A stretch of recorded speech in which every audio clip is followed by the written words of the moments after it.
Kita orang yang tidak punya apa-apa. Kita orang yang tidak terkenal. Yesus yang terkenal, Dia rela mati untuk kita. Yesus berharap kita pun, mari kasihlah keluarga. Okelah kau diejek, okelah kau dari jelek-jelekan, okelah namamu sudah digurung-gurungkan, okelah kau tak dihormati, okelah tanganmu tidak disalah, ampunilah dia. Karena Yesus sudah mengampuni kita. Bisa bilang apa saja?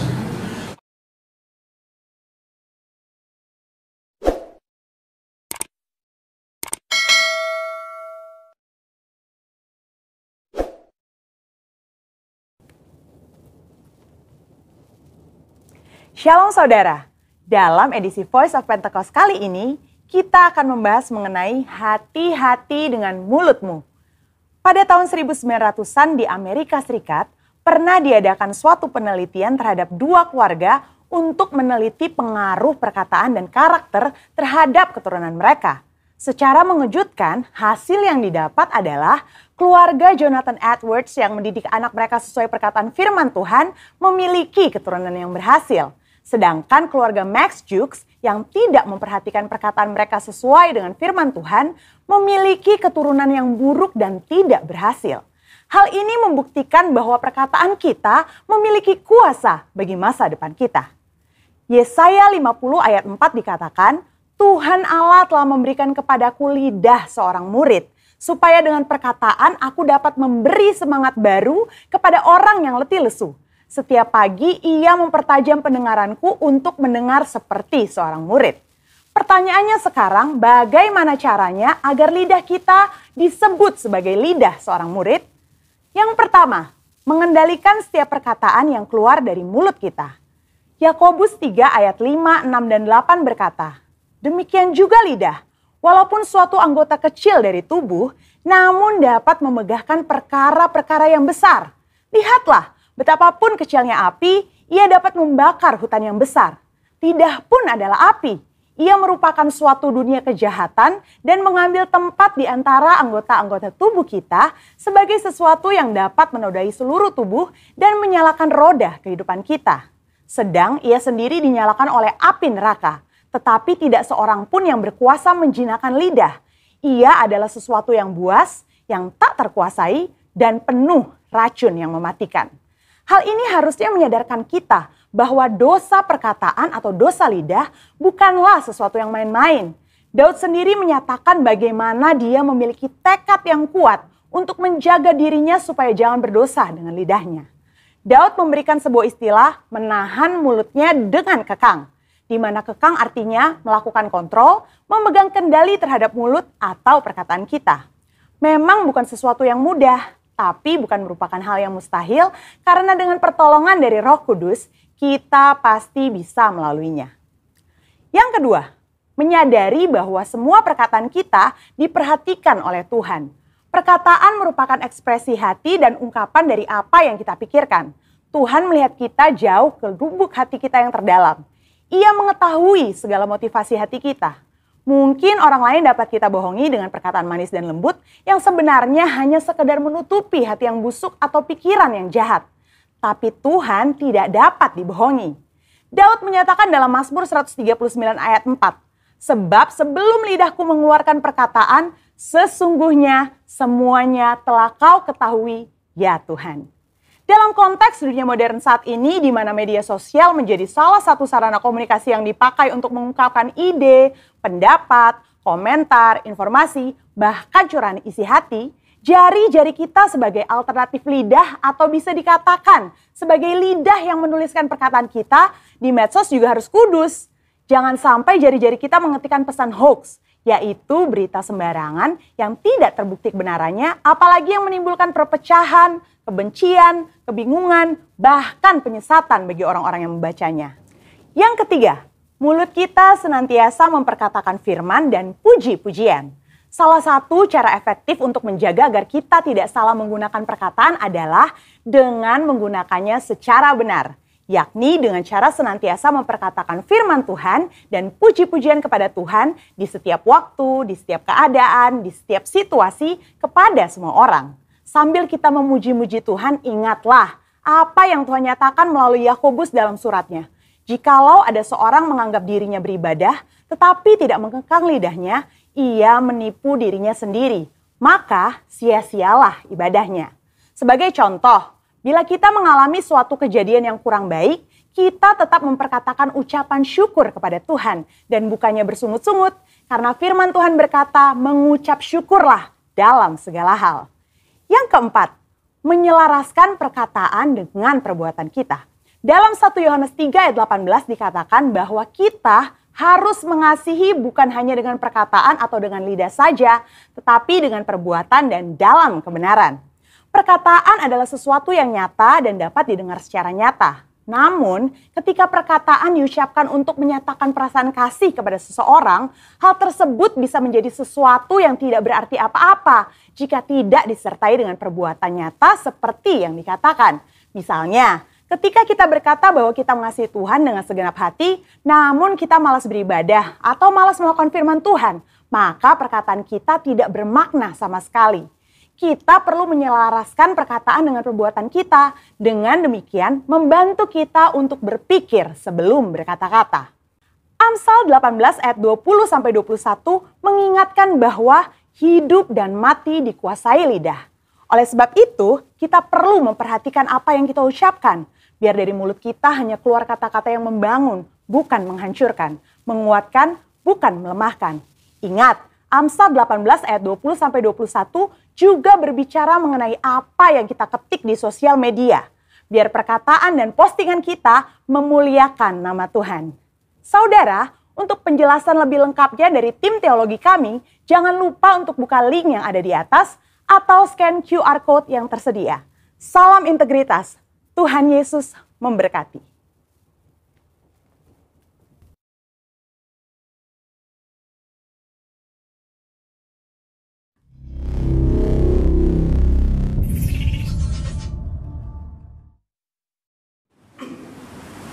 Hari ini firman Tuhan kita beri tema berkat Paskah adalah kasih dan anugerah Kristus. Sekali lagi, berkat Paskah, jadi yang disebut berkat Paskah, kematian Yesus di kayu salib, penguburannya dan kebangkitannya itu dikerjakan dengan kasih, dengan anugerah yang dari Tuhan. Katakan amin. Jadi keluarga, pribadi-pribadi yang mengalami Paskah adalah keluarga-keluarga yang mengalami kasih Kristus, yang menularkan kasih Kristus, dan orang-orang yang mempraktekkan anugerah berbelas kasihan kepada orang. Katakan amin. Itulah saudara intinya Paskah. Kita berharap Bapak Ibu keluarga, suami istri bisa lebih saling mengasihi, bisa mengampuni, bisa menerima, dan kita jadi berkat. Mari kita baca sama ayat 3 sampai ayat 8. 1 Korintus 13 ayat 3 sampai ayat 8. Kita baca sama-sama dengan suara yang jelas. 1 Korintus 13 mulai ayat 3. Siap-siap semua dari atas. 2. Iya, dan sekalipun aku membagi-bagikan segala sesuatu yang ada padaku, bahkan menyerahkan tubuhku untuk dibakar, tetapi jika aku tidak mempunyai kasih, sedikit pun tidak ada faedahnya bagiku. Kasih itu sabar, kasih itu murah hati, kasih itu tidak cemburu, kasih itu tidak memegahkan diri dan tidak sombong. Ayat 5, kasih tidak melakukan yang tidak sopan, dan kasih tidak mencari keuntungan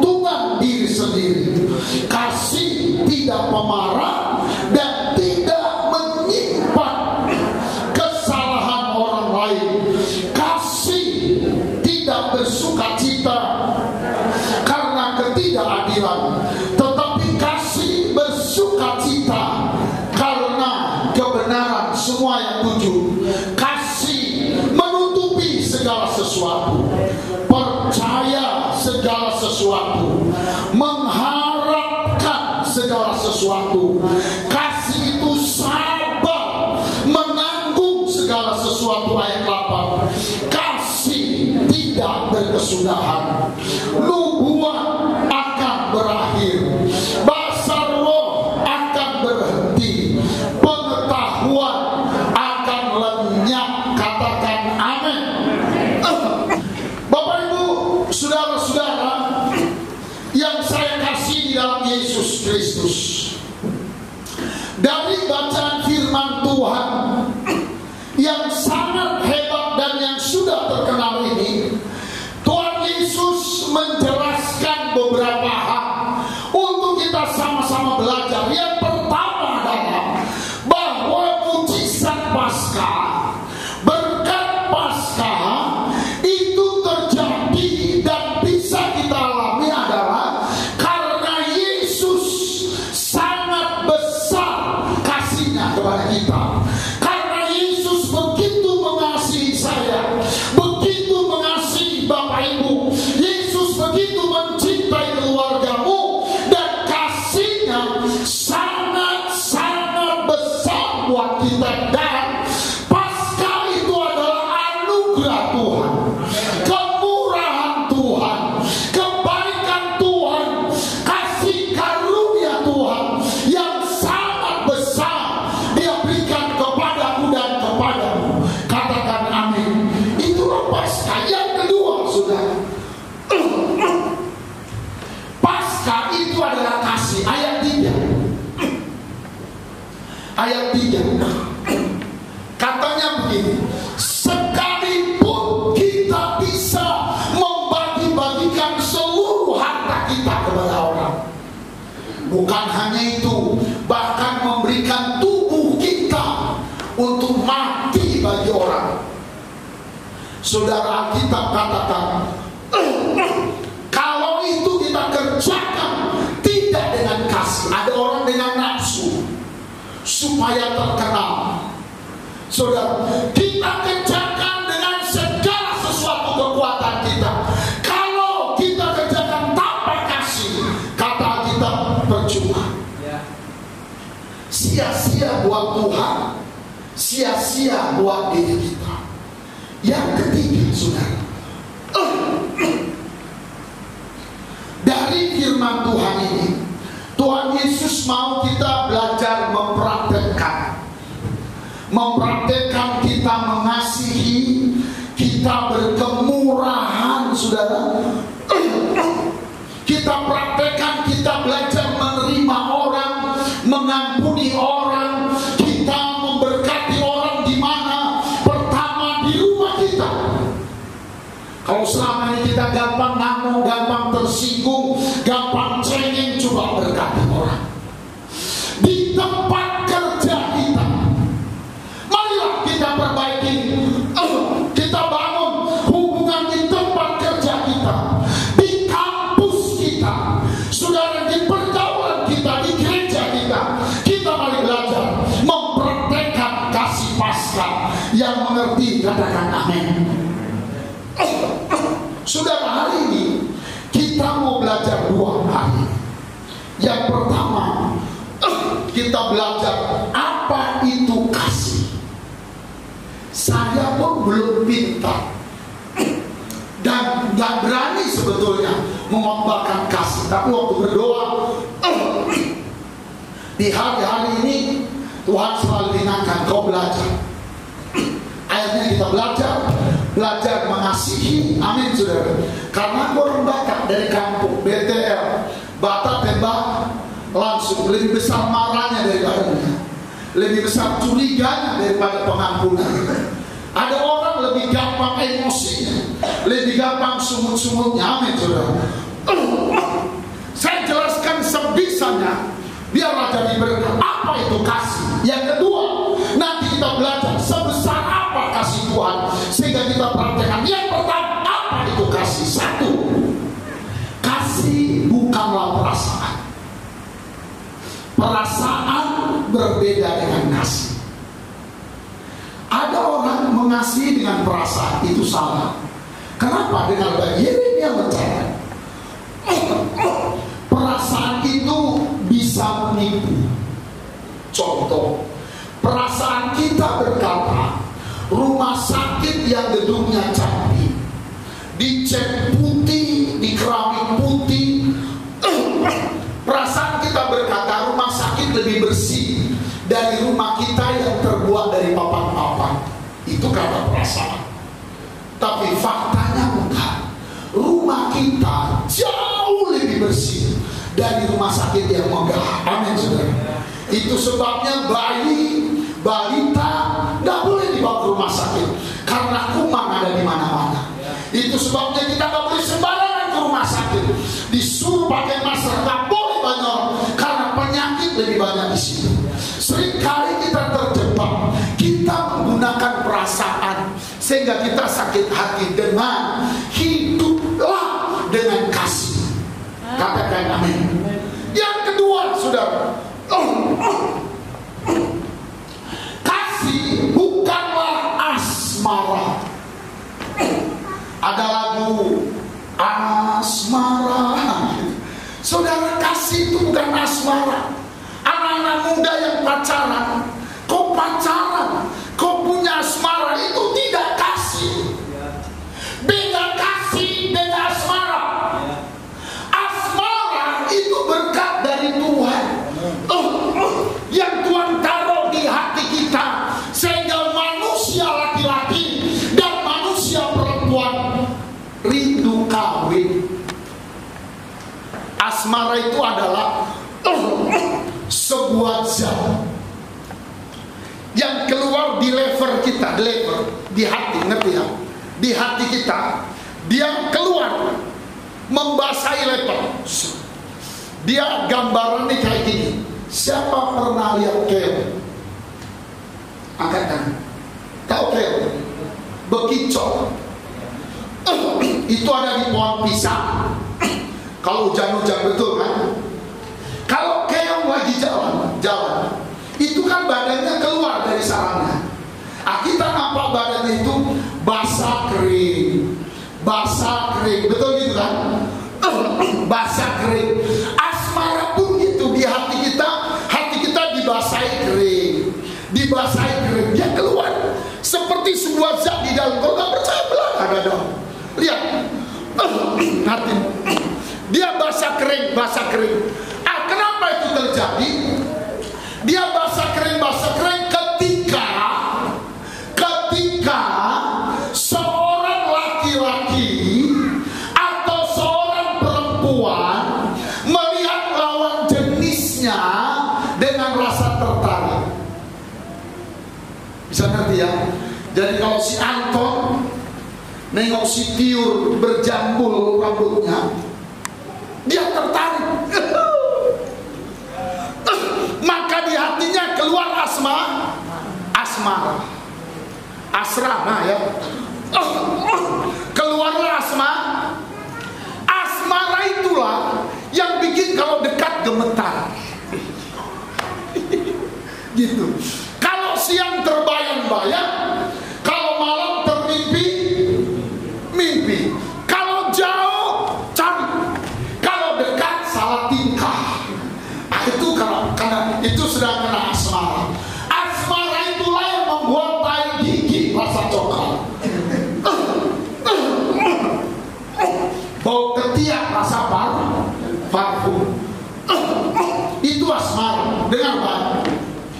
Dan saya mau beritahu, asmara itu bagus, itu berkat Tuhan. Jadi setiap orang Tuhan kasih asmara dan asrama, bukan ya, asmara supaya dia menikah, kawin. Tapi Bapak nasihati, jangan hidupkan asmaramu sebelum kau umur 21. Amin. Karena ini tayangan 21 tahun ke atas. Masih 13 tahun jangan, masih kau kencur. Amin. Jangan, sabar. dari Tuhan, tapi itu bukan kasih. Itu namanya apa? Asmara. Bisa ngerti? Itu namanya asmara. Jadi asmara itu bukan kasih. Kenapa? Karena asmara itu bisa dipakai iblis. Umurnya gak lama asmara. Ada yang 2 tahun, ada yang 3 tahun, ada yang setahun. Ada asmaranya cuma 6 bulan, ada 6 tahun. Kalau dia boros, asmara itu habis. Apalagi kalau di rumah tiap hari bertengkar. Kalau lagi ada asmara, ini jantung keluar masuk, persis kayak apa ya, keluar masuk itu.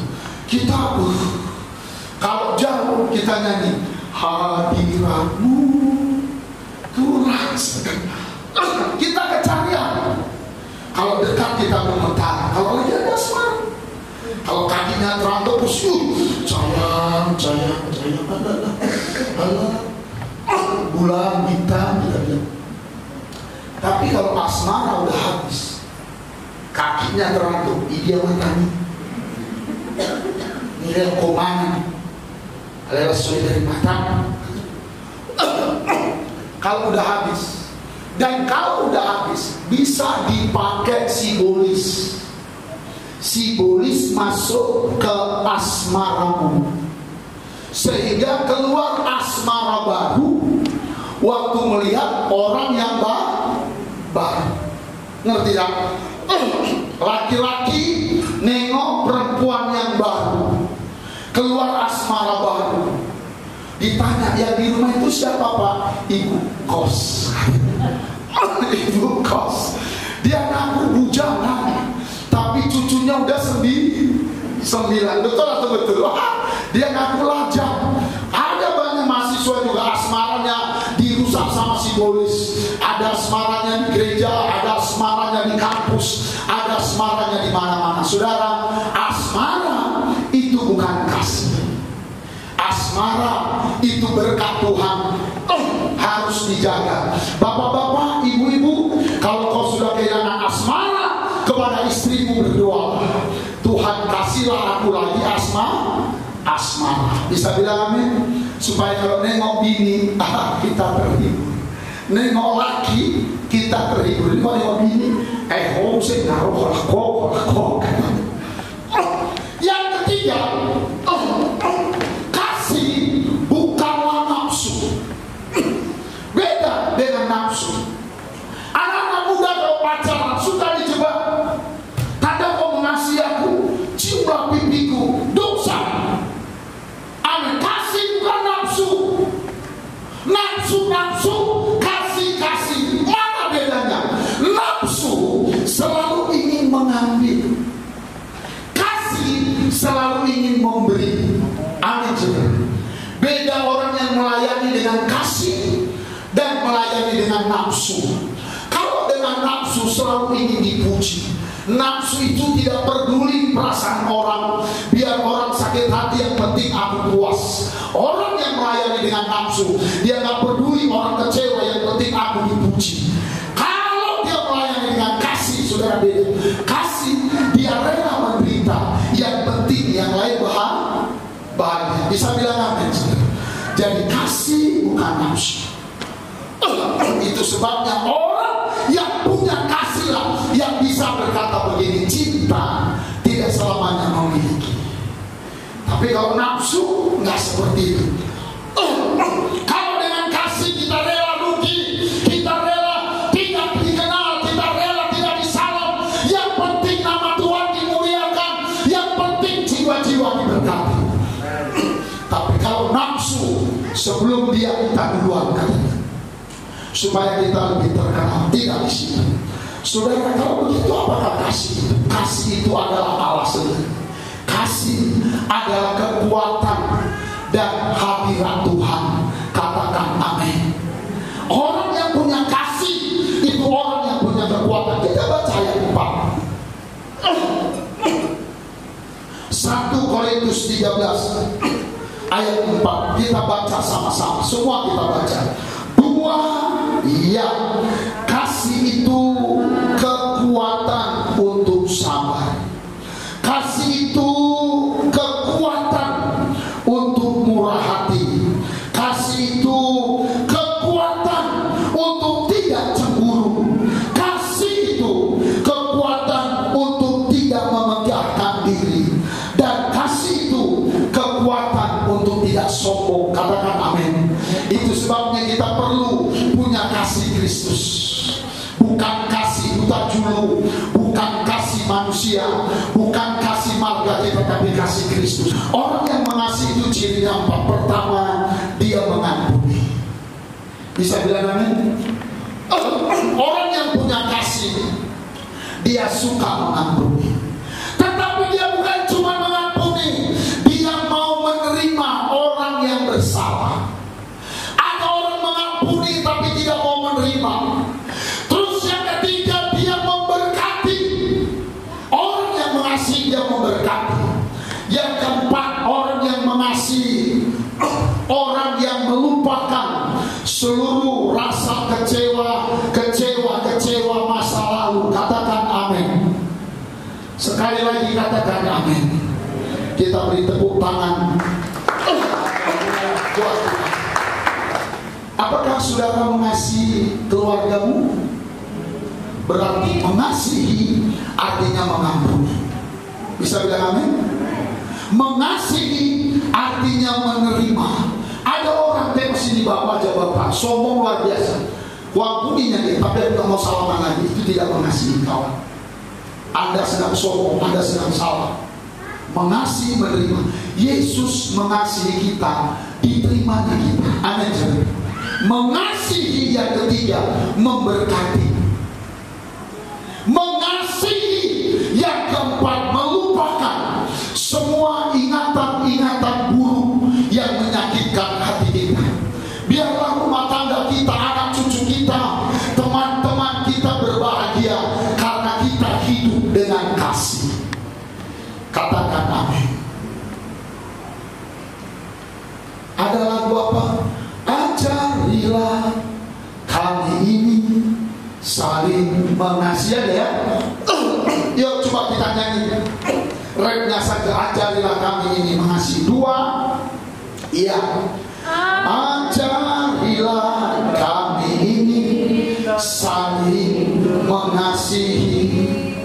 Ajarilah kami ini saling mengampuni. Semuanya nih. Ajarilah kami ini kasih-Mu,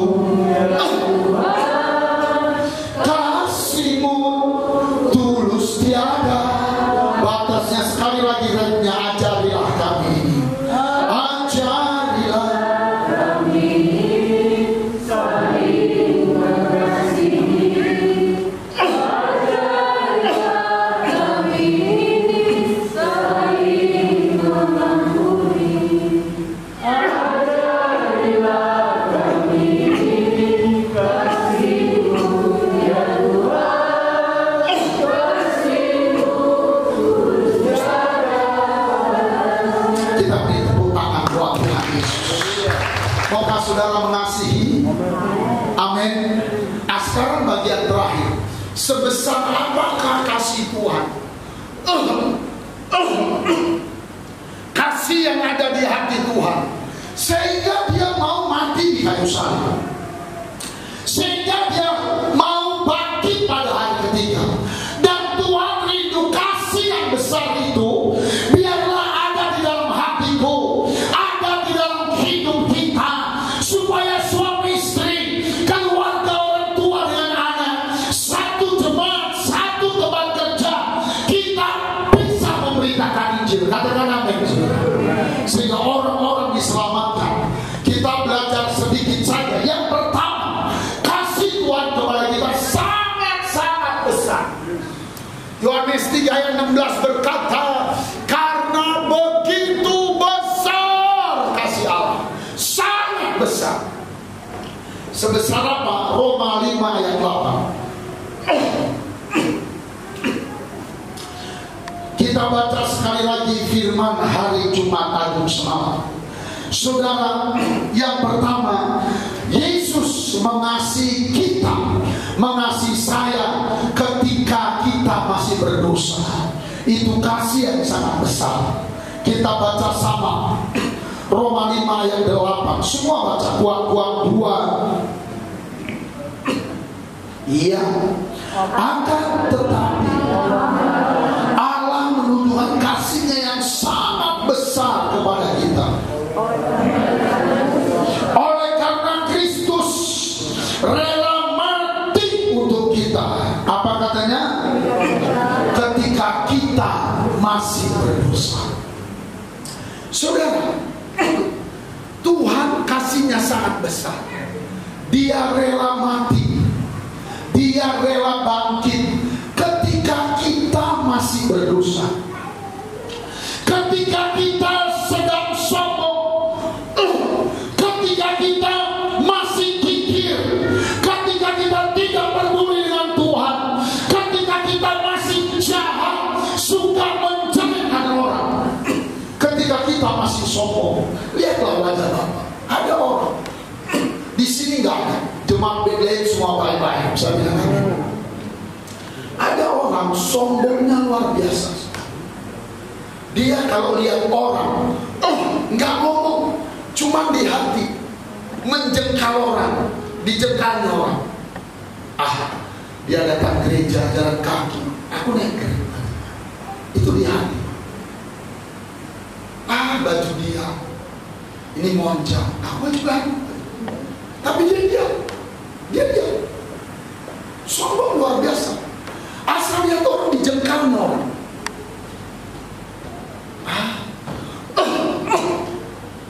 Model rambutnya nggak keren, aku berbeda, aku semangat kesana. Itu di hati, begitu sombongnya. Terus saudara kalau lihat orang, dia lihat orang nggak mau dua mata, sebelah mata, anggap remeh. Udah sebelah mata dia lihat orang, saudara, dia kecil lagi yang sebelah itu, jadi seperempat mata.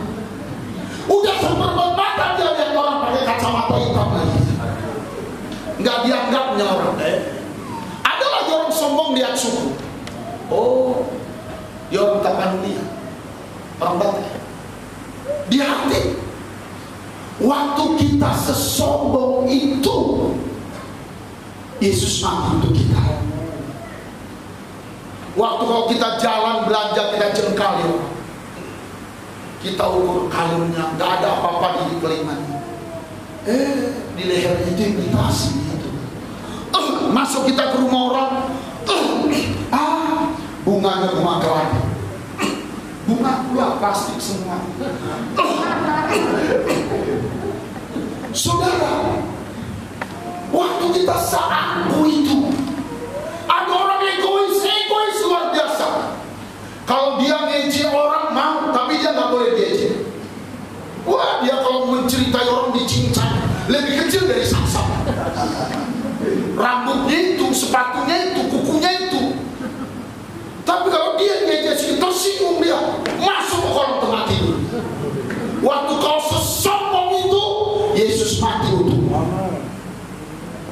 Begitu dia mengasihi, karena itu bertobatlah kita. Bisa bilang amin. Yang kedua, sebesar apakah kasih Tuhan? Saudara, mama, bapak-bapak, anak itu dia nggak mahal kalau dia cuma punya anak satu. Kalau anaknya cuma satu anak tunggal, ini dijaga kayak emas. Apalagi kalau nunggu lahirnya, tunggu 15 tahun. Kalau anak gampang lahir, kawin lahir. Murah itu, betul atau betul? Iya kan? Dulu kami tinggal di Katiwali. Ada tetangga kami Pak Tupak, marganya nggak boleh dibilang. Anaknya namanya si Tupak. Dia punya toko emas di sana, di Pusat Pasar. Ini anaknya cuma satu, si Tupak namanya. Kalau ngasih makan anak pagi, itu bisa 2 jam. Dia pakai sarung, bawa bubur. Mama Tupak, itu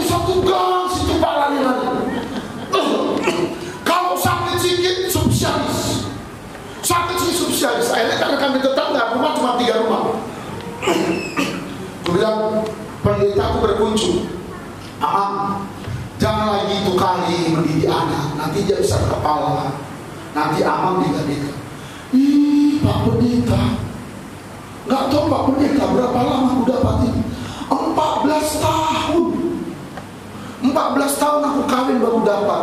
Kami berobat ke Malaysia, berobat ke Jakarta, baru dapat dia ini Pak Pendeta. Adiknya nggak ada. Odoh hamurauku Pak Pendeta. Ku bilang iya, tapi nanti dia keras kepala. Itu apa aja dibilang situ Pak. Jadi kalau bilang Pak aku mau bintang, terbang dia ngambil bintang. Mahal. Aku punya Namboru kan udah tahu, anaknya nggak banyak, cuma 16. Namboruku marga, Amangboruku sila lagi. 16. Satu ibu satu bapak itu. Kalau lagi makan tahun baru, itu nasi taruh piring, ikannya taruh di sini. Habis. Ayo jalan. Mana nomor 10 dan mulai 25. Nggak pulang nggak dicari. Dia sih anak nomor 10 sadar. Lalu tu porlak dan mulai nomor 25. Karena banyak nggak dicari. Amin ya. Kayak aku ini kan anak nomor 6. Nah, bayangkan. Mana lagi sekarang anak nomor 6? Ada masih jemaat anak nomor 13. Kalau dia hidup itu muji. Jadi saudara, kalau banyak dengar Yesus itu anak tunggal. Anak satu-satunya. Kita orang sombong dikorbankan di kayu salib. Betapa besar kasihnya. Saya punya anak cuma 3, perempuan 1. Dulu waktu dia di SMP, kalau libur bawa sidikal, baunya selalu ku telepon. Awas jangan bawa ke sawah, anyut nanti. Yang mandi sungai. Cuma 1. Bisa bilang amin saudara. Kalau 1 mahal. Yesus itu bukan anak ke-13. Yesus bukan anak pertama. Yesus anak tunggal.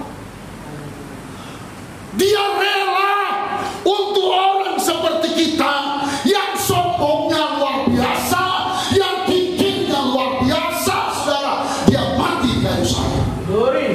Itu satu kasih yang besar. Katakan amin. Amin. Terus yang ketiga, ada anak itu mahal kalau anak itu pintar. Betul atau tidak? Tahu cium tangan. Kalau dikasih uang 100.000, umat tangan itu lagi. Kalau kasih 5.000, umat soma-soma. Kalau anaknya pintar, mau pergi sekolah bilang, mak pergi sekolah ya, disalam, dicium tangan. Pulang sekolah, mak udah pulang, dicium tangan. Di sekolah pun pintar, duduk rapi, sisiran. Main-main dia main-main, nampak piring kotor dicuci. Di sekolah ranking, masuk kedokteran, menang dapat testing. Wow, ini anak dijaga kayak jaga berlian. Nggak boleh masuk angin, nggak boleh capek, karena anak pintar. Tapi anak itu nggak berharga. Kalau bodoh, ada sinting-sintingnya, nggak tahu dia mana tiang mana pintu. Tiap ke mall nabrak kaca, tiap ke mall nabrak kaca. Ada anak bego, betul atau betul? Anak-anak yang bego hidup lagi. Saudara hilang nggak dicari, orang tuanya nggak dicari. Oh, tonaiho, selalu dimarahi. Bila-bila selalu diusir-usir. Betul atau betul? Tapi kalau anak pintar, anakku itu menang jaga kota Medan. Dia menang nyanyi juara 3. Anakku itu lomba nyanyi di radio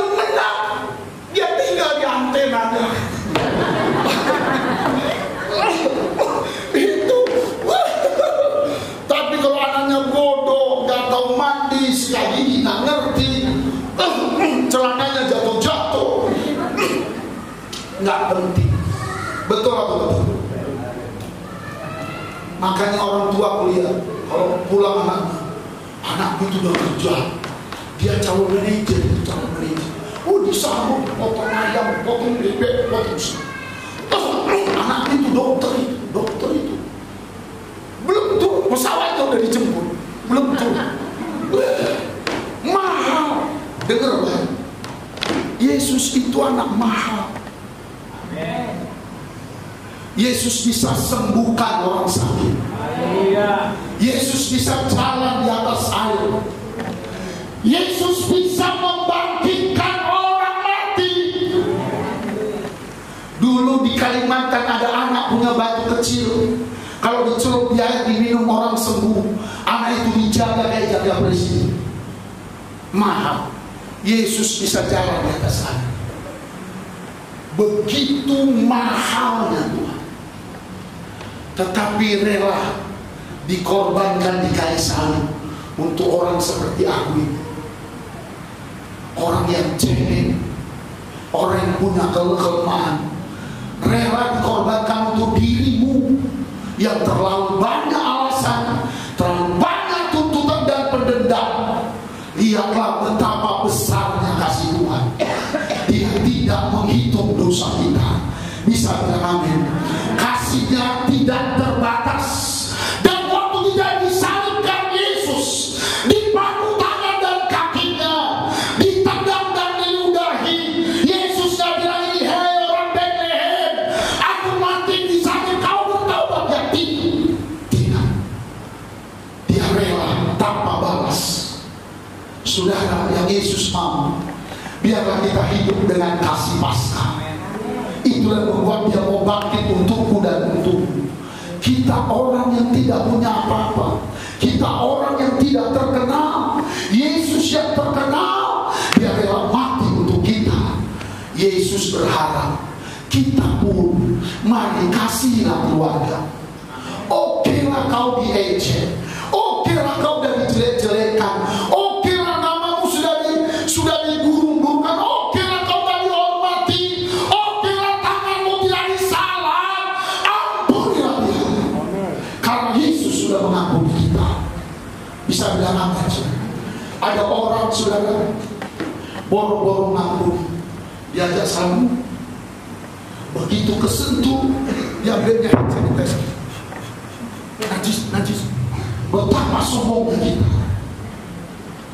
Bagaimana rumah tangga kita mau bahagia? Bagaimana kita mau menangkan jiwa? Bagaimana kita mau tempat kerja kita jadi berkah? Kalau kita tidak mau mengasihinya. Saudara, mari kita baca 1 Yohanes 3 sebelum kita akhiri. Ayat 16. Biarlah ada kasih Paskah. Ayat 16.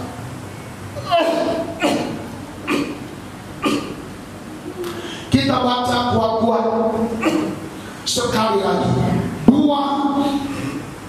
Iya, demikianlah kita ketahui besarnya kasih Kristus kepada kita, yaitu bahwa Ia telah menyerahkan nyawanya. Jadi Dia bukan hanya menyerahkan pengampunannya, bukan hanya menyerahkan penerimaannya, rangkulannya kepada kita, bukan hanya memberkati kita, tetapi Dia serahkan nyawanya buat kita. Aku yang tidak berguna ini dirangkul, dijadikan berharga. Dengan baik Bapak Ibu, dengan baik firman Tuhan. Engkau berharga di mata Tuhan. Tuhan mengasihimu Pak Bu, amin. Tuhan mengampuni. Dia merangkulmu. Dia menghapus air mata. Dia memberkatimu dan menemanimu. Sekalipun orang lain tidak mau menemanimu, tetapi Yesus menemanimu. Dan bukan hanya itu, Dia serahkan nyawanya untuk kita. Apa katanya kita baca langsung? Titik koma 2. Iya, jadi kita pun wajib menyerahkan nyawa kita untuk saudara-saudara kita. Katakan amin. Kita pun wajib. Aku wajib menyerahkan nyawa untuk istriku. Ya, karena suami istri. Tapi aku wajib menyerahkan nyawa untuk hidup, untuk keluarga, untuk teman. Bisa bilang amin? Ada haleluya. Ayat 11 1 Yohanes 3 kita baca. Apa katanya ayat 11? 2 kita baca ya. Sebab inilah berita yang telah kamu dengar dari mulanya, yaitu bahwa kita harus apa? Bisa bilang amin? Kita harus saling mengasihi. Kita harapkan gak ada lagi orang yang kita gak mau salah. Kasih. Terlalu jelek ya Pak Mereka. Iya kasih. Emang kita udah cantik kali? Amin saudara. Terlalu banyak dosanya Pak Mereka. Emangnya kita gak banyak dosa? Kita gak paling banyak dosanya. Bisa bilang amin saudara. Yesus ampunilah dia. Berhentilah menambah daftar dosa orang. Ayat 18 kita baca sama. Siapa ini satu ayat lagi selesai. Kita berjalan 18 2 iya anak-anakku, marilah kita mengasihi bukan hanya dengan perkataan atau dengan lidah, tetapi dengan perbuatan dalam kebenaran. Katakan amin. Katakan amin. Sekali lagi apa katakan? Amin. Kita baca Roma 8 ayat 32. Kita baca sama. 2 iya yang tidak menyayangkan anaknya sendiri, tetapi dengan rela menyerahkannya bagi kita semua, mati di kayu salib, diludahi, ditendang, terus apa katanya? Bagaimana mungkin ia tidak menganuriakan segala sesuatu kepada kita bersama-sama dengan kita? Iya, kadang-kadang kalau Yesus yang begitu kudus, begitu mulia, anak tunggal, anak ajaib, mahal, tidak terbayar dengan apapun, kita gembel, terlalu banyak dosa, terlalu banyak tingkah dan permohonan, dia rela dikorbankan untuk kita. Bisa bilang amin? Supaya kita berharga. Katanya kalau itu aja dia beri, mana mungkin katanya pekerjaanmu gak diberkati Tuhan. Bisa bilang amin? Mana mungkin dia gak kasih kita sampo untuk mencuci rambut kita ini. Nggak mungkin dia tidak beri kita sepatu untuk di kaki kita. Nggak mungkin kita nggak dikasih makan dan minum, karena burung di udara pun dikasih makan dan minum. Tidak mungkin kita nggak dikasih pakaian, karena bunga di padang pun diberi pakaian cantik. Saudara jangan takut, Yesus mengasihi. Bisa bilang amin? Yesus menyayangi. Apakah kau sakit? Dia pasti menyembuhkan. Mungkin ada pergumulan berbulan-bulan kita hadapi, gak bisa hari ini. Kau datang pada Tuhan, Yesus akan menolong. Bisa bilang amin, karena kasihnya begitu besar.